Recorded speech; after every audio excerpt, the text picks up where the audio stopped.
ఈసారి వైఎస్ఆర్సీపీ పార్టీ గెలిచాక ఆ పార్టీ నాయకులు ఫస్ట్ టార్గెట్ చేసే వ్యక్తి, కూటమి ప్రభుత్వంలో ఫస్ట్ పడే వికెట్ నా అభిమాన నటుడు శ్రీ పవన్ కళ్యాణ్ గారిదే. ఎందుకంటే ఆయన ఒక అబద్ధాన్ని ప్రజల్లోకి చాలా బలంగా తీసుకెళ్ళగలడు. ఒక అబద్ధాన్ని అది నిజం అనేసి చాలా బలంగా జనాల్ని నమ్మించగలడు. ఆయనకు ఆ కెపాసిటీ ఉంది. అందుకే వైఎస్ఆర్సీపీ గెలిచాక ఈసారి ఫస్ట్ పడే వికెట్ నా ప్రియమైన నటుడు, నాకు ఇష్టమైన నటుడు, నా అభిమాన నటుడు పవన్ కళ్యాణ్ గారిదే. మరి ఇంతకుముందు ఏం పట్టించుకోలేదు కదా, అధికారంలో ఉన్నప్పుడు ఆయన ఏం చేయలేకపోయారు, ఏం పీకలేకపోయారు అనేసి అంటారా? అవును, ఏం పట్టించుకోలేదు, ఏం పీకలేదు.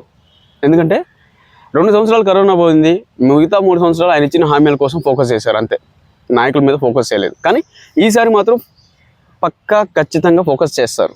ఇది రాసి పెట్టుకోండి, ఈ వీడియో సేవ్ చేసి పెట్టుకోండి.